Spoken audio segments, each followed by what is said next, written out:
Nuevamente les damos la bienvenida, queridos amigos. Título de la lección 12: Los acontecimientos finales de la tierra. Esta lectura está basada en el libro auxiliar de la lección. A lo largo de los siglos, el gran conflicto ha sido una batalla entre la verdad y el error.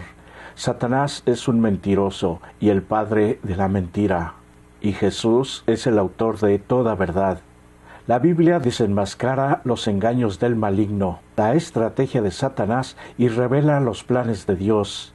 Sin la Biblia nos quedaríamos en un mar de incertidumbre respecto al futuro, pero nuestro bondadoso Dios nos ha dado su santa palabra, que revela la verdad y desenmascara el error. La palabra de Dios es una lámpara a mis pies, que da entendimiento al sencillo. A través de la palabra de Dios obtenemos la gracia y el poder para permanecer fieles a Cristo, cueste lo que cueste.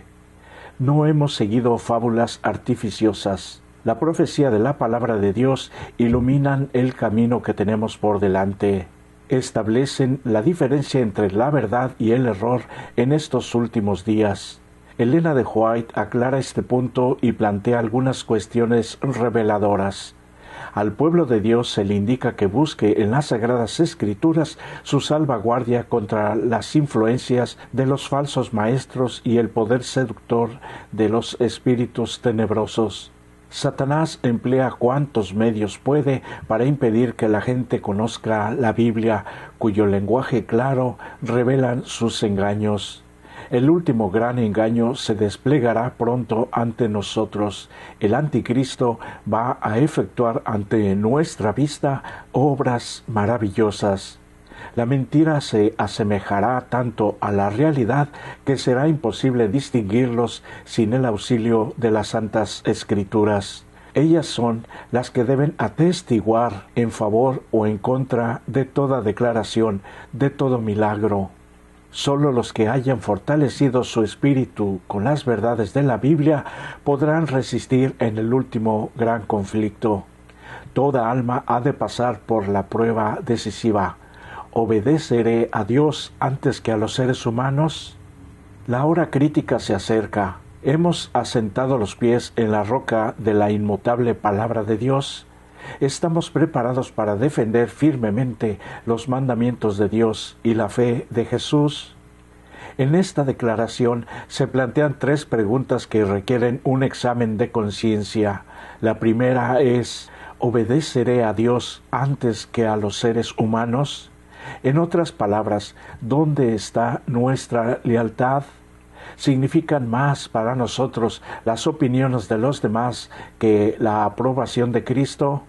¿Están nuestras acciones determinadas por la influencia de otras personas?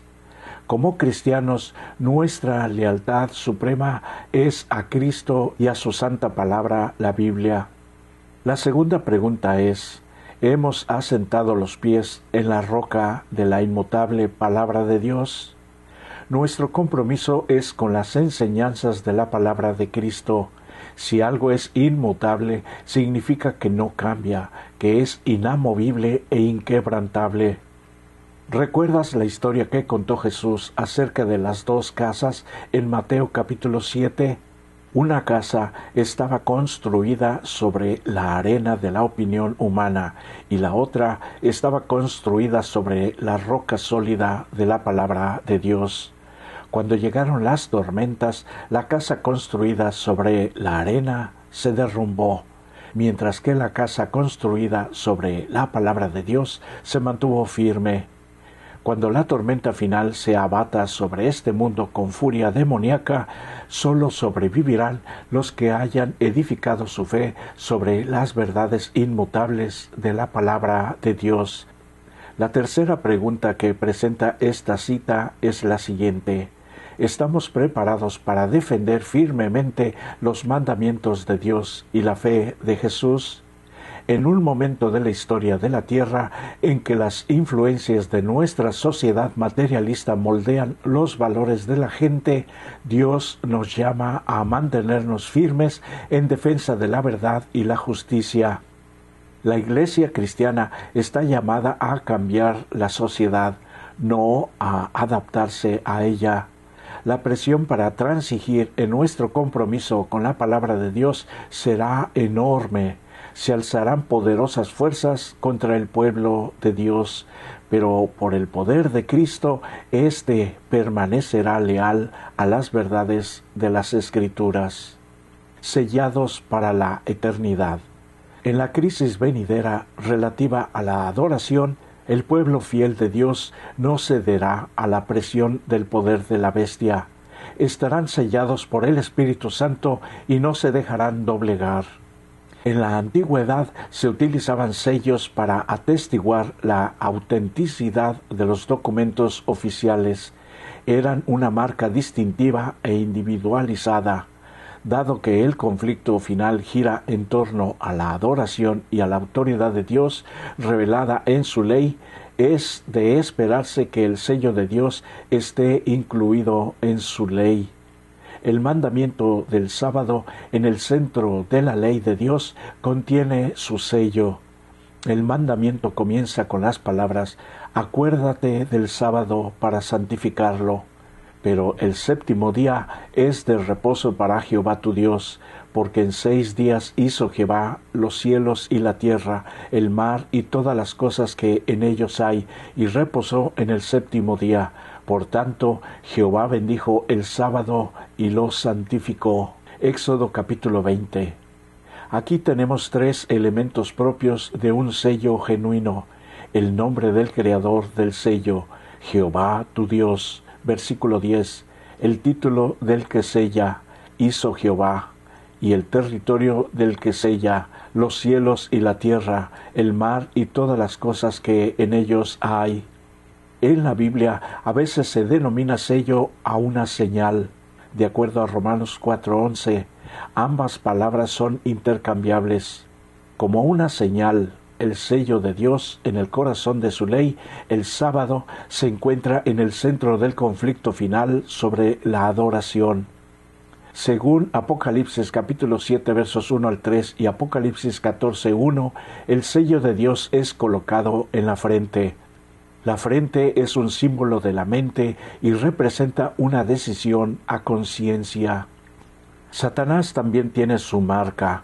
La marca de la bestia se coloca en la frente o en la mano, lo que indica que la gente está convencida intelectualmente de las mentiras de Satanás o simplemente las obedece por conveniencia solo para sobrevivir. La adoración sabática es el sello a través del cual manifestamos nuestra lealtad a Dios y aceptamos su autoridad como nuestro Creador. Es señal externa de nuestra lealtad a Dios. En Daniel capítulo 3, los valientes hebreos se mantuvieron firmes cuando toda Babilonia se inclinó en obediencia a la orden de Nabucodonosor de adorar la imagen de oro que había erigido. Esta orden universal de un rey antiguo, contraria a los 10 mandamientos de Dios, presagiaba otra orden de adorar a alguien que no es Dios. La única salvaguardia contra la marca de la bestia es un afianzamiento en la verdad, tanto intelectual como espiritualmente, de modo que los sellados, el pueblo de Dios, son inconmovibles. El gran conflicto alcanza su punto culminante cuando el dragón, Satanás, declara la guerra a un grupo de creyentes que guardan los mandamientos de Dios y tienen la fe de Jesús. Apocalipsis 14:12. Están fundamentados, establecidos y totalmente convencidos en su lealtad a Cristo y no pueden ser sacudidos. El diablo utilizará la coacción y la amenaza de muerte, pero asegurado en Cristo, su pueblo se mantendrá firme. Satanás ya está preparando a la gente para sus engaños finales. Está haciendo incursiones en la iglesia remanente de Dios. La transigencia distorsiona nuestros pensamientos. La sumisión al mundo corroe nuestra auténtica fe cristiana. Se nos ha dado esta solemne advertencia. Conforme vaya acercándose la tempestad, muchos que profesaron creer en el mensaje del tercer ángel, pero que no fueron santificados por la obediencia a la verdad, abandonarán su fe e irán a engrosar las filas de la oposición. Uniéndose con el mundo y participando de su espíritu, llegarán a ver las cosas casi bajo el mismo aspecto. Así que cuando llegue la hora de prueba, estarán preparados para situarse del lado más fácil y de mayor popularidad. Personas de talento y de elocuencia que se gozaron un día en la verdad, emplearán sus facultades para seducir y descarriar almas. Se convertirán en los enemigos más encarnizados de sus hermanos de antaño. Cuando los observadores del sábado sean llevados ante los tribunales para responder de su fe, estos apóstatas serán los agentes más activos de Satanás para calumniarlos y acusarlos y para incitar a los magistrados contra ellos por medio de falsos informes e insinuaciones. El libro de Apocalipsis detalla claramente los acontecimientos finales de la tierra. Nos da una vislumbre del futuro.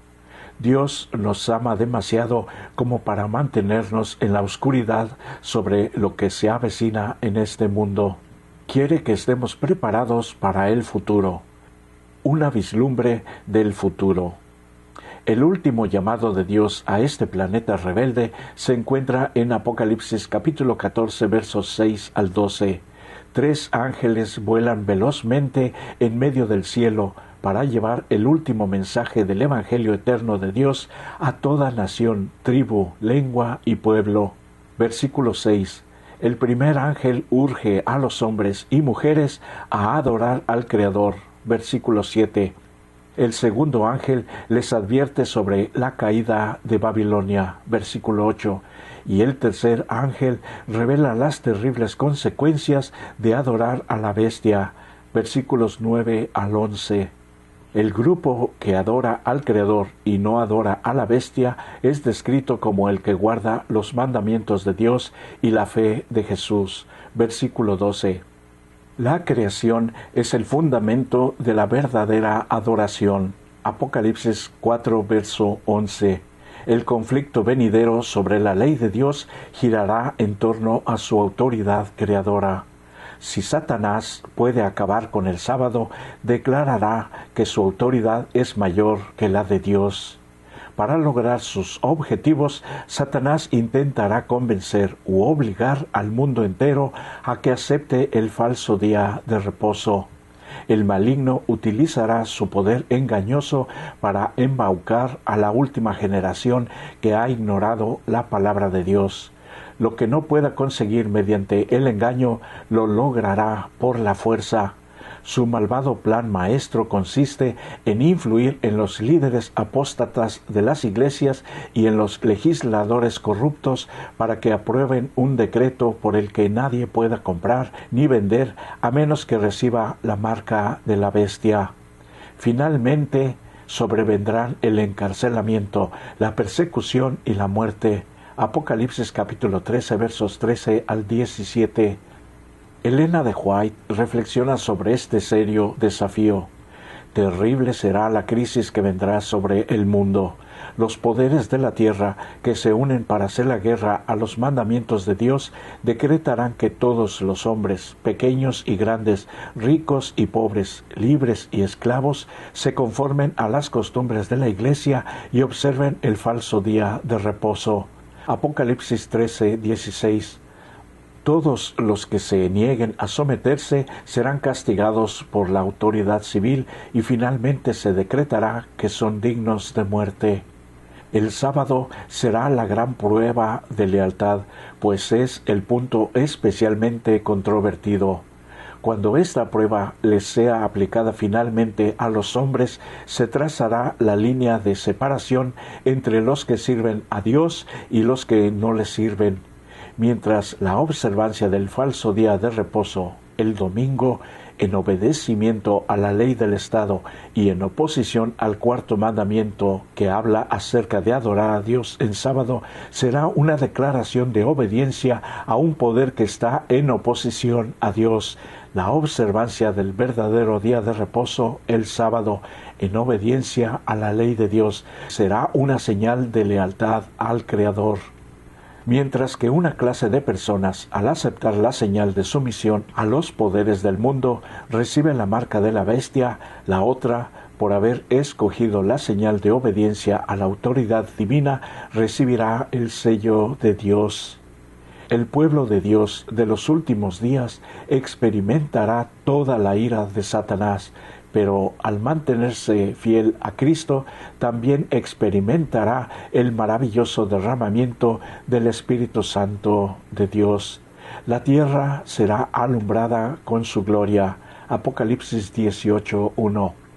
Habrá una revelación del carácter de Dios y un poder en la proclamación del Evangelio que no se ha visto desde los tiempos apostólicos.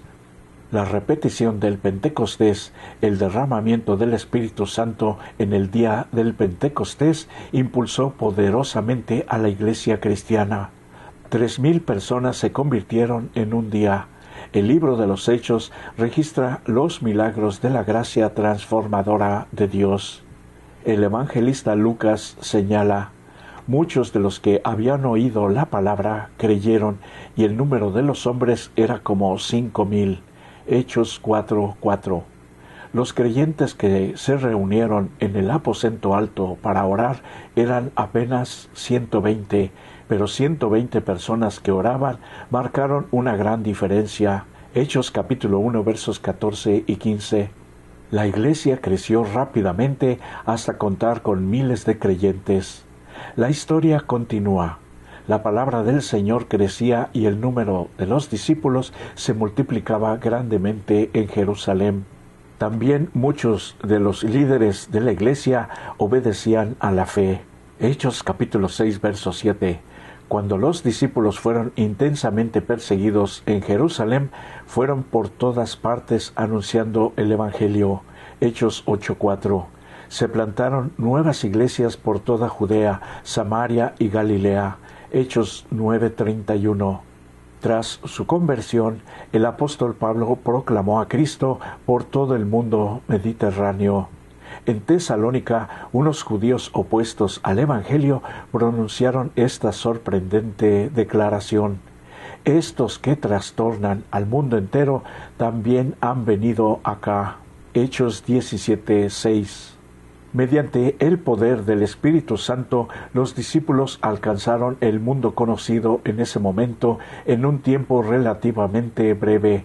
La predicación de Joel sobre la lluvia temprana se cumplió en Pentecostés, pero la lluvia tardía se dejará caer con mayor poder para completar la misión de Cristo. El profeta Zacarías nos exhorta: pidan al Señor la lluvia de la estación tardía. Zacarías capítulo 10 verso 1. Santiago añade: hermanos, tengan paciencia hasta la venida del Señor. Fíjense en el labrador, cómo espera el preciado fruto de la tierra y cómo aguarda con paciencia a que lleguen las lluvias tempranas y tardías. Santiago 5:7. Los términos lluvia temprana y lluvia tardía están tomados del ciclo de la cosecha de Israel. La lluvia temprana caía en el otoño del año para germinar la semilla. La lluvia tardía caía en la primavera para madurar la cosecha. Los escritores bíblicos utilizan estos términos para describir la obra del Espíritu Santo en la proclamación del Evangelio. Elena de White lo explica con estas palabras: como la lluvia temprana fue dada en el tiempo de la efusión del Espíritu Santo al principio del ministerio evangélico para hacer crecer la preciosa semilla, así la lluvia tardía será dada al final de dicho ministerio para hacer madurar la cosecha.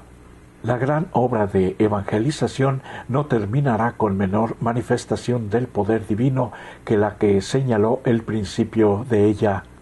Las profecías que se cumplieron en tiempo del derramamiento de la lluvia temprana al principio del ministerio evangélico deben volverse a cumplir en tiempo de la lluvia tardía al fin de dicho ministerio, nuestro tiempo. Esta extraordinaria declaración es muy alentadora para el pueblo de los últimos tiempos. Cuando el Espíritu Santo fue derramado con el poder del Pentecostés en el siglo I, el mensaje del Evangelio penetró en el mundo en un tiempo relativamente corto. La obra concluirá de la misma manera al final de los tiempos. La gloria de Dios revelada. Un cuarto ángel se une a las proclamaciones de los 3 primeros ángeles para completar la obra de Dios en la tierra. El Apocalipsis declara: después de estas cosas vi a otro ángel que descendía del cielo y que tenía gran autoridad, y la tierra se iluminó con su gloria. Y proclamó con potente voz diciendo: ha caído Babilonia la grande, se ha convertido en habitación de demonios. Oí otra voz del cielo que decía: salgan de ella, pueblo mío, para que no participen de sus pecados y para que no reciban sus plagas. Apocalipsis capítulo 18. Este ángel baja directamente del cielo y revela la gloria de Dios con tanta fuerza que su gloria ilumina toda la tierra. La palabra original traducida como autoridad o poder en el texto griego es exousia. En este pasaje se refiere al triunfo sobre los principados y potestades del infierno por la autoridad de Jesucristo. Mateo utiliza esta palabra en su Evangelio cuando Jesús envía a sus discípulos. En Mateo capítulo 10, verso 1, Jesús les da a sus discípulos autoridad sobre los principados y las potestades del infierno. Durante el tiempo del fin, el Espíritu Santo será derramado con un poder sin precedentes y el Evangelio se extenderá rápidamente hasta los confines de la tierra. Miles de personas se convertirán en un día y la gracia y la verdad de Dios alcanzarán a todo el planeta. Esos son los tiempos de consuelo en que pensaba el apóstol Pedro cuando dijo: así que arrepentíos y convertíos para que sean borrados vuestros pecados, para que vengan de la presencia del Señor tiempos de consuelo, y Él envíe a Jesucristo. Hechos capítulo 3 versos 19 y 20. Vendrán siervos de Dios con semblantes iluminados y resplandecientes de santa consagración, y se apresurarán de lugar en lugar para proclamar el mensaje celestial. Miles de voces predicarán el mensaje por toda la tierra. Se realizarán milagros, los enfermos sanarán, y señales y prodigios seguirán a los creyentes. El poder del anticristo que une a la Iglesia y al Estado no tendrá la última palabra. Dios la tendrá. Los opresores del pueblo de Dios no saldrán victoriosos en la última guerra de la tierra. La vela de la verdad no será apagada por los vientos del engaño y la persecución. La verdad de Dios brillará cada vez más hasta que la tierra se ilumine con la gloria de Dios. Sus planes, sus propósitos y su pueblo triunfarán. Los poderes del mal serán derrotados. La verdad triunfará sobre el error. La justicia vencerá al mal. Jesús volverá como Rey de Reyes y Señor de Señores, y viviremos con Él para siempre. Que Dios nos bendiga.